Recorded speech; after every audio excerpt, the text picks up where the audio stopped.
नाम निशानी,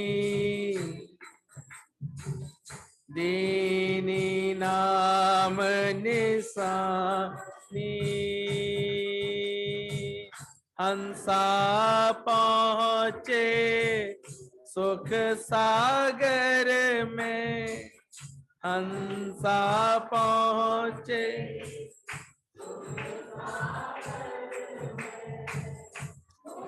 भरे जहाँ पानी, ओ मुक्ति भरे जहाँ पानी। रे गुरु मिले ब्रह्म ज्ञानी, हमारे गुरु मिले ब्रह्म ज्ञानी। में कुंभ कुंभ में चले हैं, कुंभ कुंभ में चले, बाहर भीतर पानी, ओ बाहर भीतर ओ विकस्यो कुंभ जल माही समाया, विकस्यो कुंभ जल माही समाया। ये गति बिरले जानी, ये गति बिरले जानी। हमारे गुरु मिले,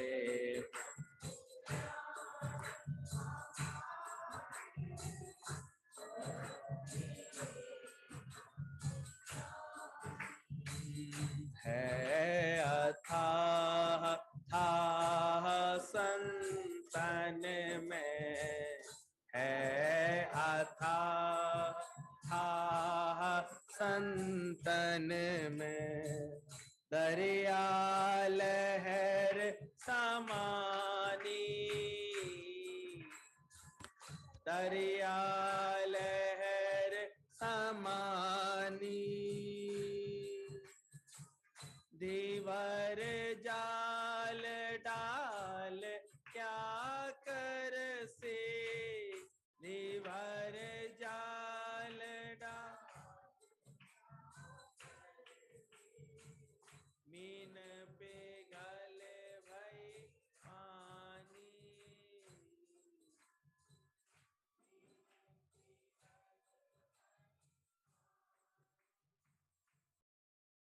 ही हम देखते हैं ऐसी करामात होती है, वो अपने आप सारा ध्यान तुम्हारे स्वरूप में लगवा देती और अपने अंदर में ऐसा भाव जगाते जाओ। सब भाव का खेल होता है। भाव बिन सुनी पुकारे मैं कभी सुनता नहीं। आज का भी सूत्र है बहुत अच्छा। आत्मा में रमण करने वाले और शीतल तथा निर्मल चित्त वाले धीर पुरुष की ना कहीं त्याग की इच्छा है और ना कहीं ग्रहण की आशा है। रोज आत्मा में रमण करने वालों का लक्षण बता रहे हैं, उनकी स्थिति बता रहे हैं। बार बार हमको गुरु यही उपदेश दे रहा है कि आत्मा रमानी बनो, आत्मा में रमण करने वाले बनो। दादाजी तो सबको आत्मा रमानी कि उन्होंने एक टाइटल दे दिया था, उपाधि देती थी। कभी ट्रेन की टिकट होती थी प्रेमियों की, तो बोले अलग अलग जाके किसी से क्या पूछना कि कौन गुप्ता है, कौन अग्रवाल है, कौन जैन है, कौन कौन सिंधी है, कौन हिंदी है। बोले सबके नाम के आगे लगा दो आत्मा रमानी। तो गुरु का शुरू से ये भाव रहा है कि हम सब कैसे बने, आत्मा रमानी, आत्मा में रमण करने वाले, आत्मा में ही स्थिर होने वाले, आत्म भाव को दृढ़ करने वाले। तो आत्मा में रमण करने वाला, फिर बड़ी सुंदर उसकी बात बोली और शीतल तथा निर्मल चित्त वाले, उसके लक्षण ये पैदा हो जाते हैं। ब्रह्मांड वह है देश जिसका वृत्ति में ना विदेश है, निष्काम आत्मा रमण है, करना उसे क्या शेष है। तो ये सारा ब्रह्मांड उसका यानी आत्मा ही उसका देश बन गया है, और वो कुछ नहीं जानता आत्मा के सिवा, कोई बात नहीं उसको समझ पड़ती। आत्मा बिन हर गाल को दिल से सदा न काट। और यह सब तब संभव होता है जब आत्मज्ञान आ जाए और आत्मा से इतनी प्रियता जुड़ती जाए अंदर अंदर, हमारे समझ आती जाए अंदर, इतना अपने से प्यार, अपने से बाहर निकल के भटकने का मन ही ना करे। तू अपने घर में जरूर आ जा, खुद ही के बदले खुदा के पास।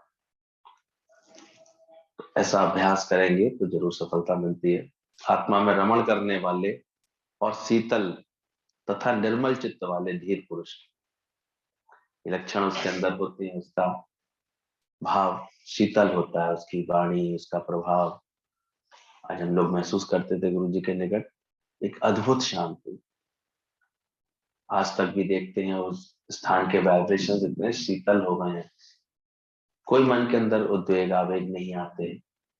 गुरु के दर्शन मात्र से हमारे अंतर मन की सारी वासनाएं शांत होने लगती हैं, भावनाएं शांत होने लगती हैं।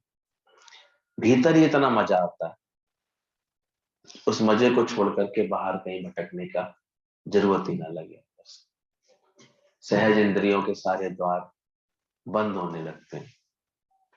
मूंद ले आंखें बाहर तू, भीतर आंखें खोल, उठ माया के सपने से। गुरु की वाणी हमको इस माया के सपने से ऊपर उठा देती है। अंदर ही लगता सुनने से भी क्या, देखने से भी क्या, जाने से भी क्या, मिलने से भी क्या, पा लेने से भी क्या, छोड़ने से भी क्या, नेति नेति। ऐसा अभ्यास अंतर मन करता है। और देखो अंदर से ऐसी प्रेरणा आ रही है तो अपने को अंदर से शाबाशी देना कि तुम सही मार्ग पर चल रहे हो। और अभी भी अंदर बहुत हलचल, ये कर लूं, ये चले जाऊं, ये होना चाहिए, ये मिलना चाहिए, ये पाना है, तो अभी भी ज्ञान की रास्ता से भटका हुआ है मन, अभी सही रास्ते नहीं आया।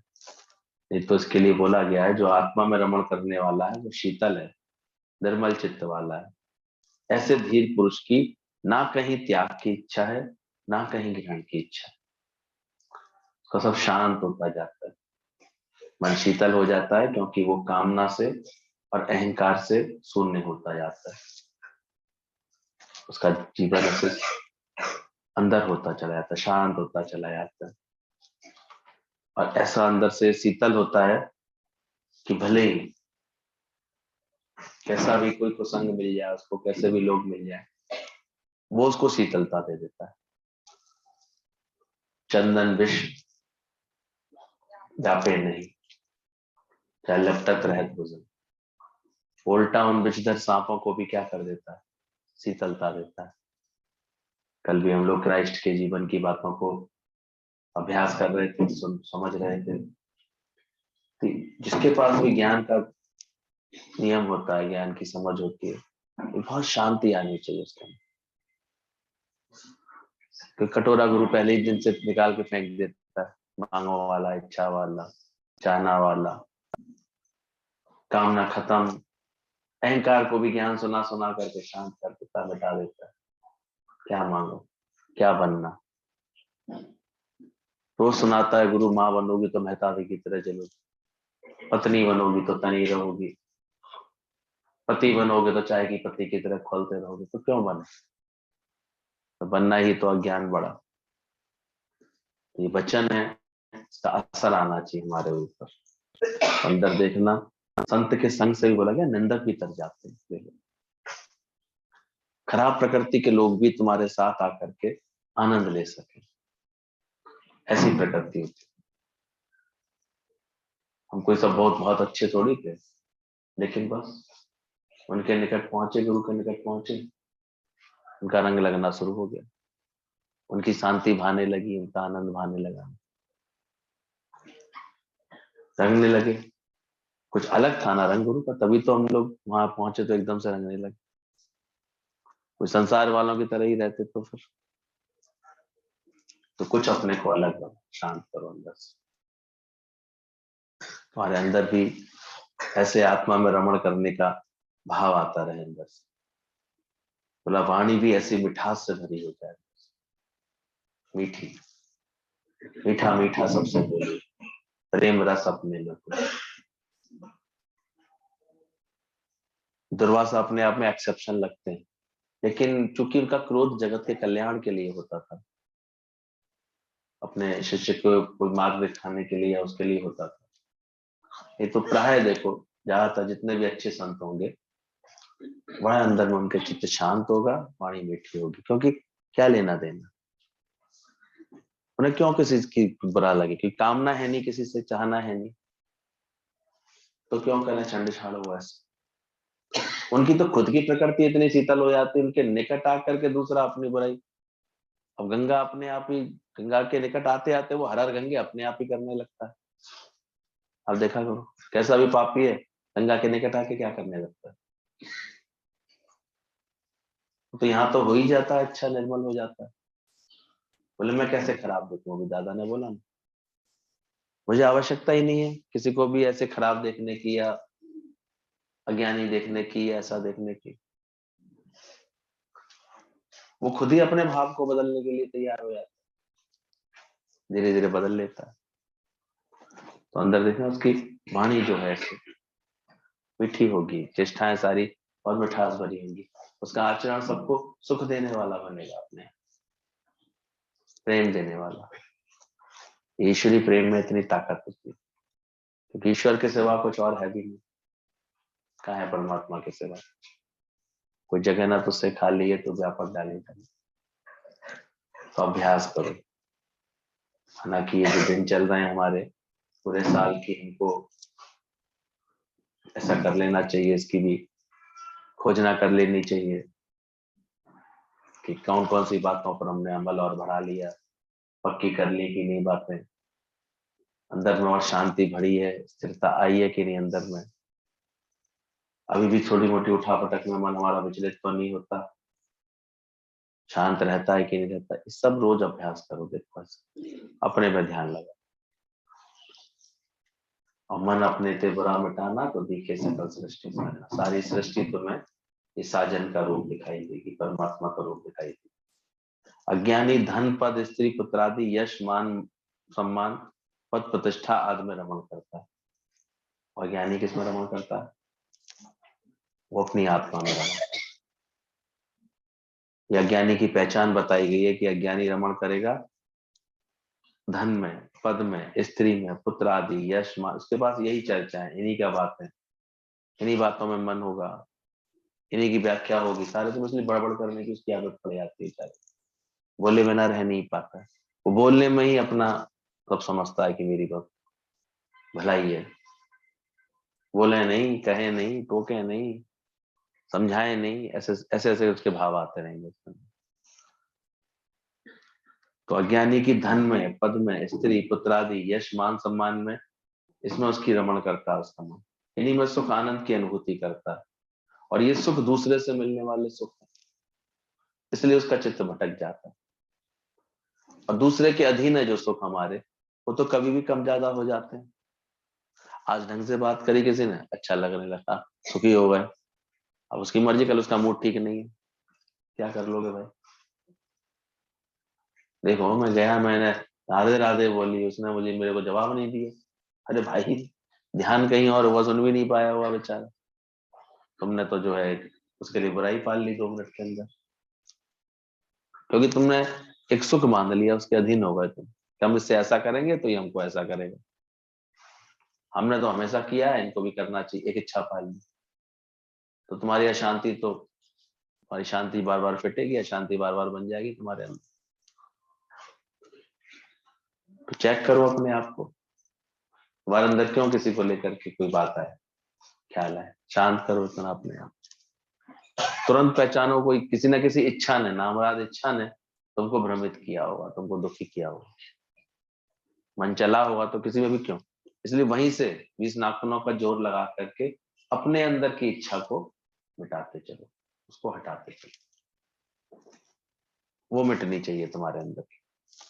बढ़िया कोने पे आ जाओ, स्थिरता से बैठ जाओगे, वहां तो बार बार ही चलो, क्योंकि ये सुख दूसरे से मिलने वाले सुख हैं, जिसे दूसरे जब चाहे छीन सकते हैं। दूसरों का कोई भरोसा नहीं है, इसलिए व्यक्ति दूसरों के सुख पाना चाहता है। जैसे तुम अगर दूसरों के सुख पाना चाहते हो तो वो नहीं, वो भी फिर तुमसे क्या पाना चाहते, इसलिए खींचातानी सी मची रहती है। इसलिए जब तक संसार से प्यार रहता है ना तुम्हारा, उससे सुख की आशा रहती है, शांति नहीं आती है। वो अपनी तरफ खींच रहा है, वो अपनी तरफ खींच रहा है, इसलिए विरोध है हर जगह, इसलिए बात बिगड़ती रहती है। बनती कहाँ है बात, कहाँ शांति आती है? सबको लगा पड़ा है ऐसे, वो उससे सुख छीनेगा, वो उससे सुख छीने मांग रहा है ना, इज्जत दे, छोटा आ गया तो मुझे झुका ही नहीं, देखो नमस्ते नहीं करी। बड़े को देख करके देखो, मैं तो झुका, इसने आशीर्वाद नहीं दिया। मांग रहे हैं ना हर चीज, मुझे पूछा नहीं, मुझे समझा नहीं,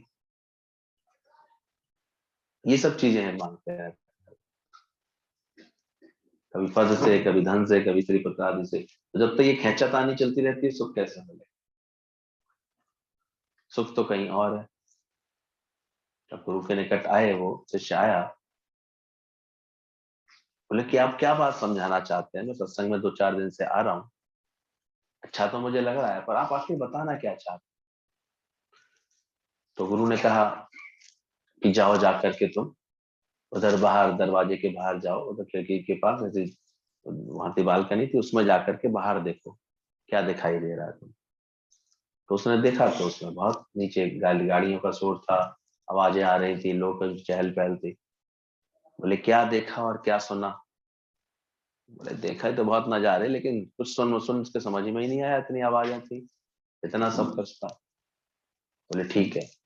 बोले अब ऐसे वहां से खड़े होकर के खिड़की के अंदर से झांक करके देखो। गुरु बैठे थे, साधना चल रही थी, सत्संग चल रहा था, लोग स्थिरता से बैठे हुए। बोले अब तुमको क्या दिखा और क्या समझा, तुमने क्या सुना? बोले सब लोग बड़े एकाग्र चित्ता से बैठे हैं, आप कोई अच्छी बात बता रहे हैं, इसको सब बड़े ध्यान से सुन रहे हैं, बड़ी शांति लगी पड़ी है, सुनने में भी बड़ा अच्छा लगा मुझे। फिर गुरु उसको ले गया एक शीशे के सामने, शीशे के सामने खड़ा किया। बोले अब बताओ क्या देख रहे हो और क्या सुन रहे हो? शांत हो गया, बस अपने को संवारने लगा। कहता है यहाँ तो मैं ही दिखाई दे रहा हूँ, बस सब मैं ही दिखाई दे रहा हूँ, यहाँ तो पूरी शांति लगी पड़ी है। तो बोले बस सत्संग यही अभ्यास है हमारा। जो मन की वृत्तियां इतनी बहिर्मुखी हैं, अब जितनी बहिर्मुखी रहेंगी तो ना कुछ समझने के, ना सुनने के, ना सोचने के, क्या सुनाई देगा? कुछ नहीं सुनाई देगा। तुम्हारा मन कुछ सुन ही नहीं पाता है, यानी परमात्मा की कोई बात समझ ही नहीं पाता है अगर बहिर्मुखी वृत्तियां होंगी। सत्संग में बैठाल करके मैं उसको अंतर्मुखी बनाता हूँ, अंतर्मुखी हो जाए तुम्हारी वृत्ति, और उसके बाद फिर तुमको तुम्हारे परि आशिक करा देता हूँ, तुम में ही टिका देता हूँ। ऐसा लगता है सामने शीशा है, जैसे अपना आप ही दिख रहा है, बस केवल मैं ही तो हूँ। अब बिल्कुल अंदर में कोई हलचल नहीं, पूरी शांति, किसी के व्यवहार से, किसी के वार्तालाप से, किसी की किसी बात से ध्यान के अंदर कोई हलचल नहीं आती, कोई शांत रहता। तो ऐसी शीतलता सत्संग से प्राप्त करो, भले कितना भी समय लगे, पर लक्ष्य जरूर समझ लेना। क्या मैं ऐसा हुआ? शांत होता जा रहा है मेरा मन कि नहीं होता जा रहा, स्थिर होता जा रहा है? दूसरों के द्वारा दिए गए सुखों पर आधारित होना गुलामी हो जाती है और व्यक्ति उससे बंधे आता है। थोड़े से सुखों के कारण मनुष्य अपने को दूसरों के हाथों बेच देता है, तो ये उससे उसका अपनी आत्मा का इससे बड़ा अपमान क्या होगा? इसलिए ज्ञानी पुरुष इच्छा मात्र का ही त्याग कर देते हैं। इसी अभ्यास के साथ गीता भगवान ने अपना आचरण, अपना जीवन बनाया, इच्छा मात्रम अविद्यापन। कोई कामना नहीं, किसी से भी कोई चाहना नहीं, किसी बात की कोई चाहना नहीं, तो शांति आती चली गई। पत्थर मारना बंद कर दो, पानी में तरंगे उठना बंद हो जाएंगे। एक व्यक्ति बैठे बैठे पत्थर मार रहा था तो तरंगे उठ रही थी, कह रहा पानी में बहुत हलचल है, बहुत हलचल। जबकि खुद ही क्या कर रहा था, पत्थर मार रहा था। गुरु ने समझा दिया पत्थर मारना बंद कर, शांत हो गया। गुरु के प्रभाव से हमारे ये इच्छाओं के पत्थर निकलने बंद हो जाते हैं, पड़ने गिरने बंद हो जाते हैं। अंदर वाला अपने आप शांत स्वरूप तुम्हारा था ही पहले, अशांत तुमने अपने आप कर लिया था। इस जगत में ऐसा कुछ है ही नहीं जो तुमको अशांत करे। तुम्हारा स्वरूप पहले से ही शांत स्वरूप था। तभी देखो कभी कोई अशांति की बात आती है ना, क्या चाहते हैं एकदम से मन किसके लिए भड़बड़ाता है, शांत, शांति ढूंढता है। ये शांति मिले, किस बात से वही शांति मिलेगी, कहाँ रहने से वही शांति मिलेगी, किसके संग से वही शांति मिलेगी, ढूंढने लगता है। तो कुछ बुरा नहीं है ये प्रयास अंदर। बाहर भी दंगे होंगे, देखो लोग घर में भागते हैं, तो एकदम भागा दौड़ी शुरू हो जाती है। ये अच्छा स्वभाव है कि जिसको अशांति पसंद ही नहीं आती। कोई क्रोध करे, कोई झगड़ा करे, देखो वहां से हटने का मन करता है, वहां से भागो, हटो यहाँ से, छोड़ो उसे। और जिनकी इसमें वृत्ति लगी रहती है तो उनके संस्कार ही खराब होते हैं। बिल्कुल झगड़े में मजा कैसे आ रहा है तुमको, अशांति में मजा कैसे आ रहा है। इसलिए बहुत दिनों तक, इसलिए बहुत सारे तो सही भ्रमित रहते हैं ना, वो हर वक्त अपने को अशांत रख लेते हैं, परेशान हो लेते हैं। तो थोड़ी सी भी ज्ञान की सही समझ लेने लगते हैं, उन्हें हर वक्त शांति पसंद आने लगती है। मुझे कहते हैं उनके जीवन में हर चीज शांति पूर्वक होनी चाहिए। कितने लोग चलते हैं, फिरते हैं, सामान रखते हैं, चीजें रखते हैं, उनमें खटर पटर बहुत करते हैं। मुझे कहते हैं जब तक रजोगुण ज्यादा होता है ना, तो तुम्हें आवाजें वाली चीजें पसंद आएंगी। तुम्हारी घड़ी भी ऐसी होगी ना, टन टन टन टन, तो आवाज नहीं करे तो मजा नहीं आएगा। हर जगह कोई कोई अपने घर की घंटी बजे कर, पूरे घर में ऐसे हल्ला सा मच जाए। और जैसे जैसे तुम्हारी वृत्ति सतोगुणी होगी ना, तो अपने आप तुमको शांति वाले बातें ज्यादा पसंद आएंगी, स्थिरता वाली। आपस में बातचीत ही बड़ी धीरज से कर लोगे आराम से। जब अंदर में क्रोध होता है, ऐसे अंदर में बातें होती तो देखो अंदर ऐसा लगता है जैसे कोई बहुत दूर बैठा है, तभी तो जोर से बोल रहे हैं, चीख चीख के बोलने लगते हैं, जोर जोर से बोलने लगते हैं।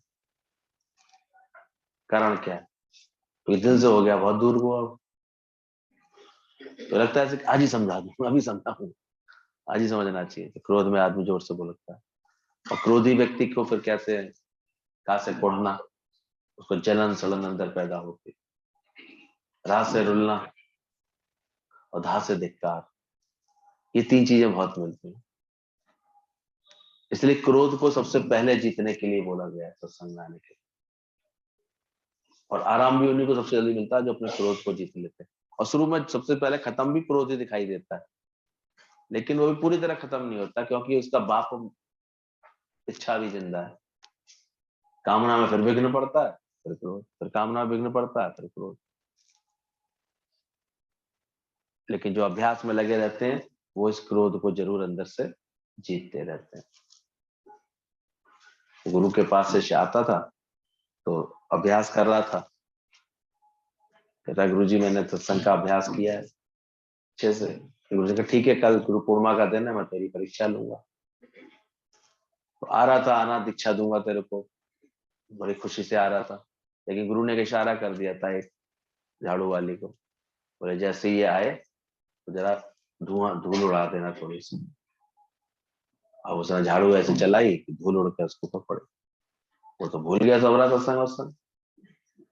कितनी देर लगती सत्संग भूलने में, इतनी देर शांति का शीतलता का उपदेश दे दो यहाँ पर, जरा एक कारण आ जाए कि अहंकार अगर जिंदा है, इसकी इतनी हिम्मत, अकल नहीं है, मैं कहाँ जा रहा था, मैं गुरु के पास जा रहा था, नहा धो के आया हूं मैं, तो मेरे ऊपर धूल उड़ा दी।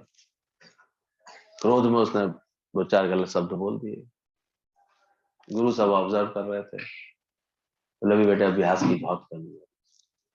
बड़ा लज्जित हुआ उसे, मैंने की तो गलती हो गई ऐसे। फिर साल भर उसने अभ्यास किया।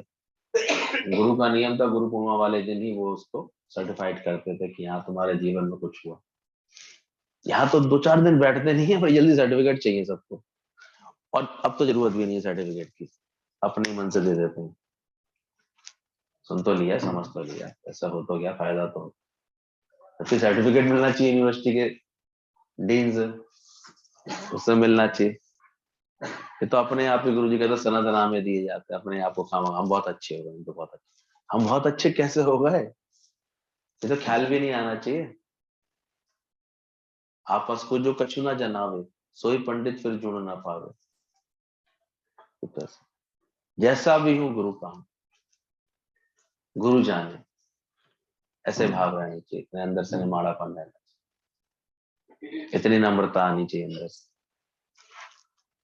तो उसको दोबारा 1 साल भर बाद फिर मौका आया, फिर गुरु ने इशारा दे रखा था उसको कि अब किसी ने अच्छे से ने झाड़ू छुआ भी देना। अब उसके लिए तो सावधान हो गया था कि चलो धूल वूल आएगी तो नहीं कुछ कहूंगा, लेकिन झाड़ू छू गई तो फिर फट पड़ा, फिर निकले शब्द उसके। फिर गुरु के पास आया, बोला फेल, फिर फेल। तो अपना चिट्ठा तो बना लिया करो कि अभी तक फेल का है रिकॉर्ड और पास का है। फेल का मतलब क्या होता है, उसी क्लास में फिर बैठना। क्या होता है फेल का मतलब, इतना तो पता है, फेल होने के बाद क्या करना पड़ता है, उसी क्लास में बैठना पड़ता है। तो देखो तुमने पास किया अपने आप को या फेल ही अभी तक। फिर जरा सी कारण आने पर तुमको ऐसे शीतलता चलेगी तुम्हारी तो क्या होगा, फेल।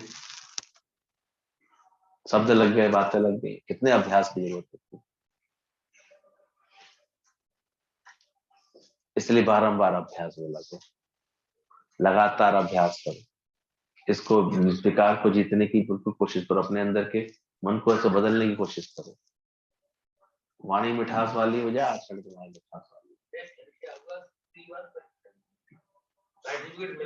गुरु जी ने कहा बेटा आराम कर अपने घर, क्या करें, तीसरी बार मिल गया उसको, फिर तब तक उसने अच्छे से बदल लिया।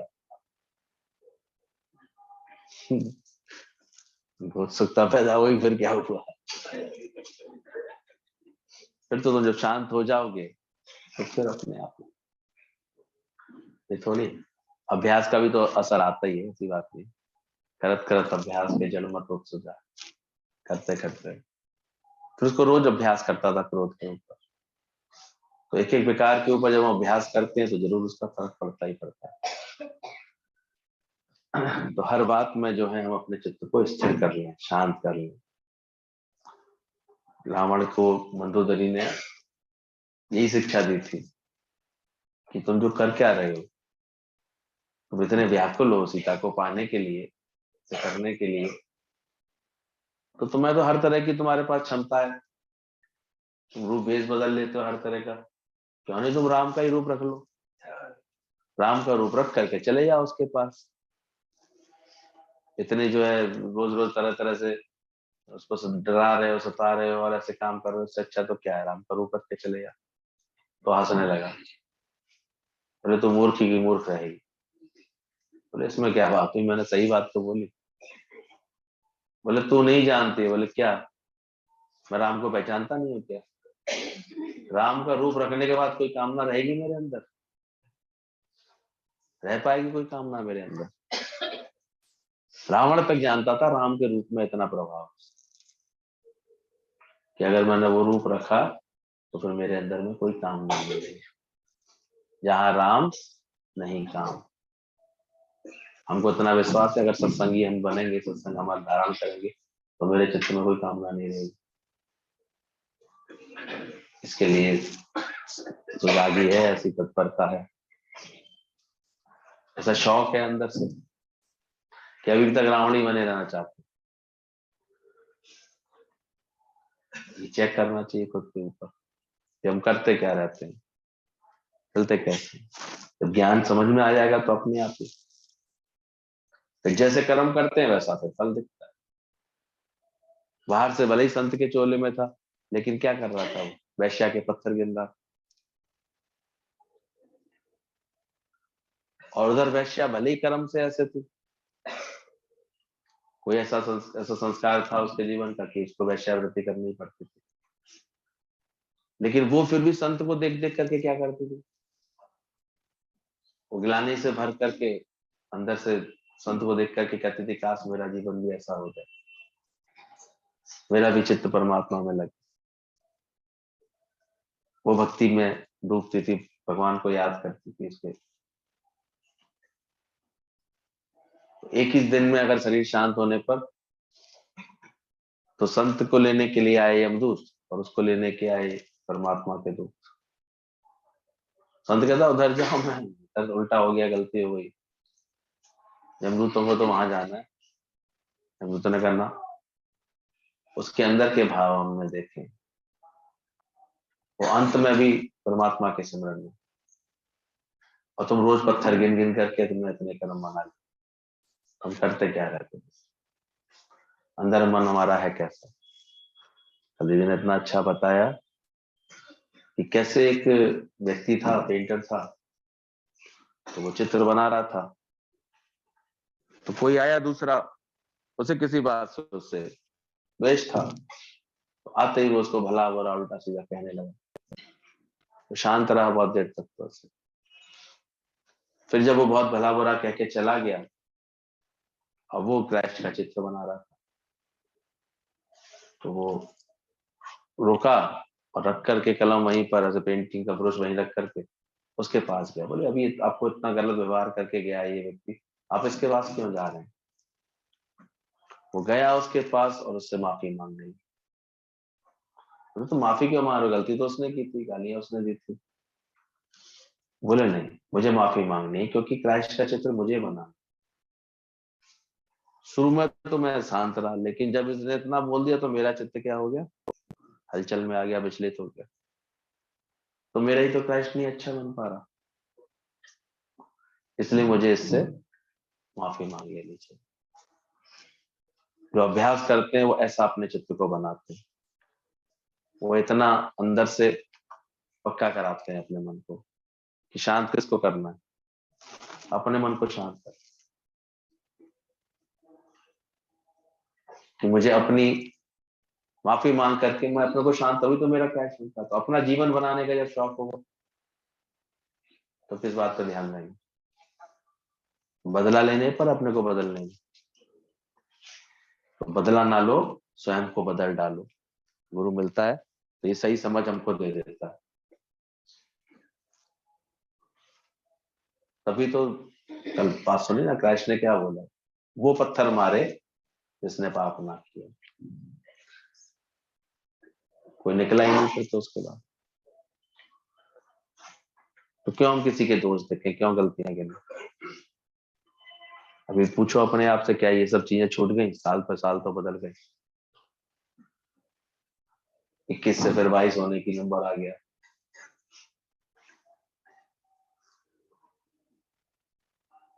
पर देखो अंदर से ये छोटा, तुम्हारे अंदर से अपने अपने क्राइस्ट का चित्र पूरा करने की शौक है अंदर से कि हम उसको पूरा कर ले, वो मेरा जीवन बन जाए, मेरे अंदर स्थिरता ना है, हलचल ना है अंदर से, और शांत करने का अंदर से अभ्यास बढ़ा लो, और मिठास बनाने का।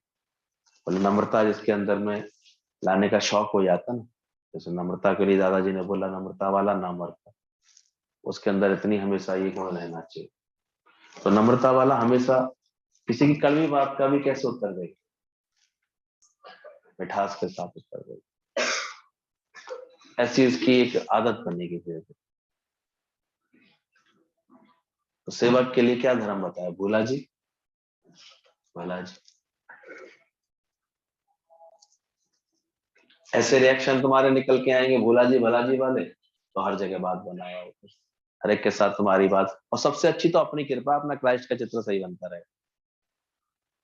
अगर अंदर अभ्यास चल रहा होगा भोला जी और भला जी का, तभी तो अपने जीवन की गलत कर पाओगे।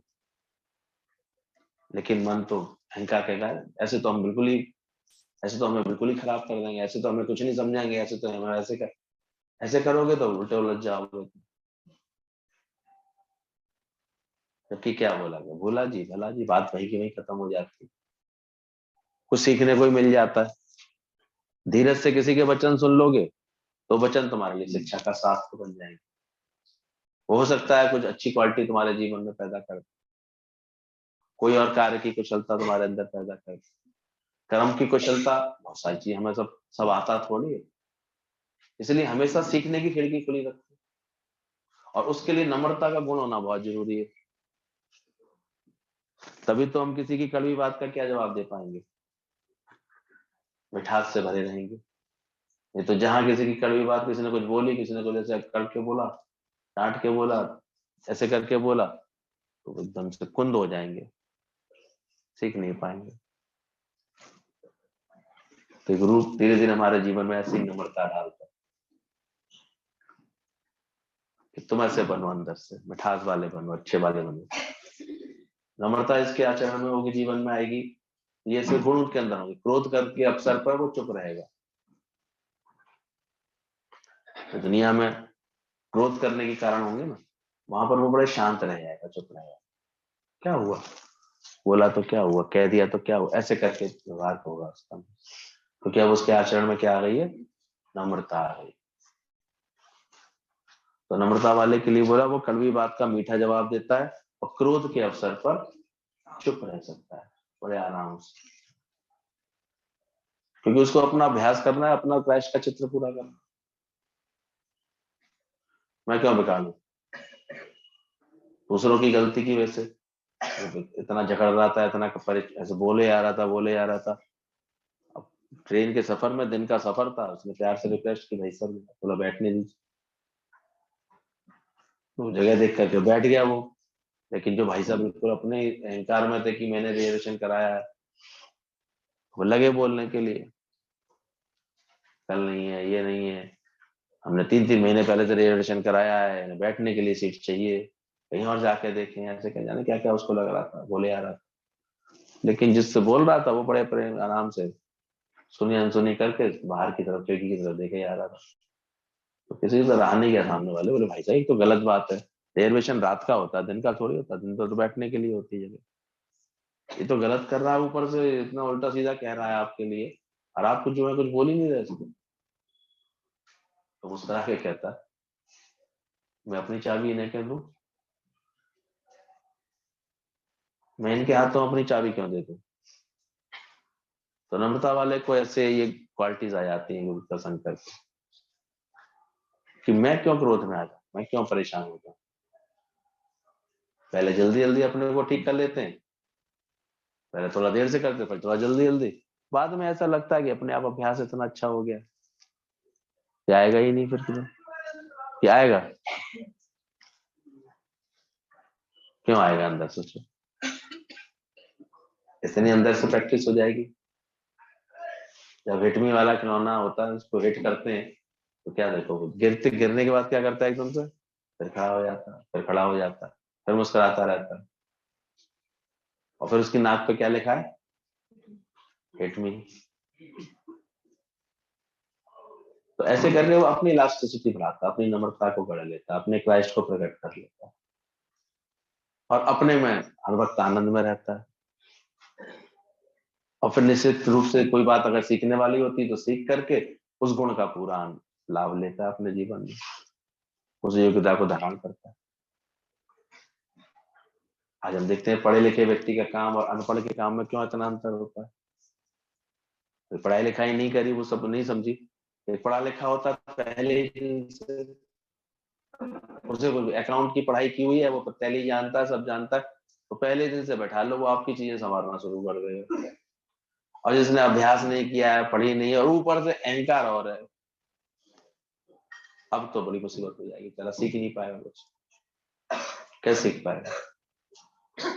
ये जो इतनी महंगी महंगी पढ़ाइयां करते हैं लोग, उसके बाद क्या होता है, आज कितनी लड़कियां देख रहे हैं, पता लगा पूरी बैंक में इतनी जल्दी पहुंच गई, इतनी जल्दी सेट हो गई, क्यों, पढ़ी लिखी थी, बेसिक्स पता थे उनको, चीजों के बारे में उन्होंने पढ़ाई की थी, अच्छी तरह जानते थे वो, उन्हें पढ़ाई में सिखाया गया था मैनेजमेंट कैसे करो, चीजों को कैसे करो, फाइल मैनेजमेंट कैसे करो, ये सब मैनेजमेंट कैसे करो, कार्य की आजकल देखा करो, जो स्मार्ट वर्क करते हैं वो कितना वॉल्यूम बढ़ाते हैं अपने काम का, और बिना अपने गए भी पूरा ऑफिस उनके हाथ में होता है, उनके सब संभला हुआ होता है, सिस्टम है उनके पास, जिसने सिस्टम दे दिया अपने जीवन में तो सिस्टम से चलता है। देखो उसके कार्य कितने, सत्संग से भी देखो एक सिस्टम मिल रहा है तुमको। अब तुम्हारा प्राय जो है नित्य के आने वाले सत्संगियों का उठने का समय बिल्कुल निश्चित हो जाता है, अब आलस नहीं रहेगा उनके जीवन में, वो उठ के तुरंत तुरंत उनकी जो भी नित्य नैतिक सेवाएं वो तुरंत होती आएंगी, समय से सत्संग में बैठे मिलाएंगे। क्या हो गया, सिस्टम आ गया उनके जीवन में। यहाँ अकल आ गई आते आते उनको कि अगर अचानक कोई रिश्तेदार आएगा तो कैसे डील करना है, वो रुकने आ रहा है तो उसको कैसे डील करना है, कोई और बात है उसे कैसे डील करना है, अपना वो सब मैनेज करना आ जाता है। पहले नहीं जानते थे तुम, अटक जाते थे थोड़ी थोड़ी बात पे, खबर ही आ जाती थी किसी की कोई फलाना मिलने आ रहा तो उसमें अटक जाते थे, अब समझ आ जाती है, कर लेते हैं बात को। तो नम्रता वाला के अंदर ये क्वालिटी आने लगती है, कड़वी बात का मीठा जवाब देगा वो, क्रोध के अवसर पर चुप रहेगा, और किसी को दंड भी देना पड़े तो भी जो है उसका चित्त कोमल होता है, मतलब एक अंदर में उसकी करुणा होगी, प्रेम होगा। बड़े पत्थर आके लगा रहा है रणजीत सिंह के, और एकदम से सबने कहा किसने बदमाशी करी है, किसने बदतमीजी की है राजा के साथ, ऐसी बदतमीजी, राजा को पत्थर लगाने की हिम्मत किसकी हुई। लेकिन राजा का मन कैसा था, मंत्री ने कहा ये बुढ़िया थी इसने मारा पत्थर। तो रणजीत सिंह मुस्कुराया उसको देख करके, कहते हैं इसको 100 गिन्नियां 100 रुपए की थैली दान कर दो, दे दो उसको। बोले इसको दंड देना है, आप क्या समझ रहे हो, तो पुरस्कार किस बात का दे रहे हो, तो दंड, बोले यही तो दे रहा, दंड ही तो दे रहा, क्योंकि इसने पत्थर पेड़ को मारती है तो उसे आशा होती है कि फल मिलेगा। क्या मैं पेड़ से भी गया बीता हूँ, मैं तो राजा हूँ आखिर। तो दंड देते समय भी उसका चित्त कैसा था। तो नम्रता वाले के अंदर ऐसे भाव होते, वो हमेशा किसी के को कैसे सुख मिले ये चेष्टा करता है, किसी को आराम कैसे मिले, सुख कैसे मिले, इस तरह से उपाय करता है। I may die that you may live, विचारवान करते, वो सुख की सांस ले, वो उसे अच्छा लगे। एक होता मैं सुख लूं, एक घर में इस चेष्टा से रहता दूसरों को कैसे सुखी करूं, वही स्वर्ग बन जाता है। लेने वाले आसुरी संपदा कहलाती है, हर समय देने की प्रवृत्ति है आपके जीवन में, किसी को कैसा व्यवहार करूं जो सुखी हो, कैसी बात करूं जो सुखी हो, कैसे मैं बोलूं जो सुखी हो दूसरा, तो क्या हो जाता है, वही स्वर्ग बन जाता है। तो हम देखो नम्रता का एक गुण होगा ना, तो अंदर से तुम्हारे अंदर किसी को दंड भी देना पड़ेगा तो भी ऐसे भाव होंगे अंदर से कि कैसे इसको सुख पहुंच जाए, इसको आराम मिल जाए, खुशी मिले, क्या हुआ समझ आ जाती है। अपनी गलती स्वीकार करता है। दादा भगवान ने जब बोला ये बात, it is my weakness to allow you to drift, बोले कोई मेरा भगत माया में आसक्त होता है, माया में गिरता है तो उसकी गलती नहीं है, इट इज माई वीकनेस। तो सुना शुरू में तो ये घूम गए मैंने कि ऐसे इतना ऊंचा ज्ञान तो बहुत तेज है। कल कह रहे थे गीता भगवान ने क्राइस्ट की कुर्बानी देख करके चैलेंज स्वीकार किया। सोचो कोई व्यक्ति इतने भलाई के लिए आया हो पृथ्वी पर, सबको इतनी भलाई की हो, जिसने इतनी अच्छी टीचिंग्स हो, और उसको क्या मिले लास्ट में, सूली मिले, ऐसी दर्दनाक उसको यातना और मौत मिले। लेकिन गीता भगवान ने इस बात से भी इसको और चैलेंज की तरह लिया कि ऐसा होता है जो भगवान की भक्ति करते हैं, भगवान की तरफ बढ़ते हैं, उनके साथ ऐसा होता है। ऐसे सोच करके डरे नहीं वो, और लगन से इस ज्ञान की तरफ बढ़े, और वास्तव में मतलब तैयार कर लिया मेंटली अपने आप को, इसका मतलब मुझे अपने देहाध्यास की पूरी कुर्बानी इस राह पर बढ़ना है तो देनी ही पड़ेगी। तो मैं से किसी का संकल्प आया ऐसा, इस राह पर बढ़ रहे हो आराम के लिए, सुख मिले इसके लिए, और मजे में आ जाऊं इसलिए कि क्या लगना चाहिए, अल्लाह को प्यारी है। तो अच्छे जीवन उनके ही बने हैं जो इस भावना में जीते हैं। मतलब वो कुर्बानी भी उनको कुर्बानी नहीं लगती है, फिर इतना अच्छा लगता है। तो नम्रता वाला हमेशा अपनी गलती इसलिए आराम से स्वीकार कर लेता है। जिसके भी हृदय में नम्रता आ गई होगी, शीतलता आ गई, तो बड़े आराम से, तो क्या हो गया, किसने कुछ बोला, कुछ कहना, तो मान लेता। बल्कि वो दूसरों की गलती को भी अपने ऊपर ले लेगा बड़े आराम से। उसका प्यार इतना हो जाता है अंदर से, अरे इसने नहीं, मेरे से गलती हो गई, मैं ही नहीं देख पाया था, मैं ही नहीं, मेरे से ही बात हो गई। और जब अज्ञान होता है ना, तो मेरी नहीं है गलती, इसकी गलती है, ऐसे करता इधर से। मैंने देखो अपना काम किया, इसका रह गया, इसने किया। ज्ञानवान की कैसी चेष्टा होनी चाहिए, वही सिद्ध करने में टाइम वेस्ट ही नहीं करता है कि अपने को सही सिद्ध करूं, उसको गलत सिद्ध करूं, कैसे रहता है। वो हमेशा अपनी गलती को मान लेता है, अपने अवगुण और दूसरों के गुण याद करता है। उसे अपने गुण का थैला आगे रखने में, और दूसरों, वो अपने लिए ऐसे सोचता है कि अपने को 4 गालियां बड़े मेजदार कहते हैं, सो ईश्वर दे लेता अच्छी तरह, रेस्ट कर लेता, अपना जी भाव फूटता रहता है, किया ऐसी प्रकृति होती है। ऐसी समझ जब आ जाती है, तब उसकी सही मायने में शीतलता उसके जीवन में आती है। इसलिए ज्ञानवान के जीवन में होता है सम सुख, और अज्ञानी के जीवन में होता है विषय सुख। वो बाहर जिस सब 5 विषयों में सुख ढूंढेगा, शब्द स्पर्श रूप रस गंध, इसलिए वो सुख उसको अटकाते फंसाते रहते हैं। और ज्ञानी क्या, कौन सा निर्माण करता है अपने जीवन में? सम सुख, समत्व योग का सुख बनाता है अपने जीवन। अज्ञानी ढूंढता है विषय सुख। और तुलसी बाकी कौन गति, जहां में व्यापे पंच। तुलसीदास जी ने बड़ी करुणा से लिखा है, मनुष्य की क्या हालत होगी, एक एक जानवरों में एक एक विषय रस है प्रधान रूप से, तो बेचारों को मरना पड़ता है, बंधना पड़ता है।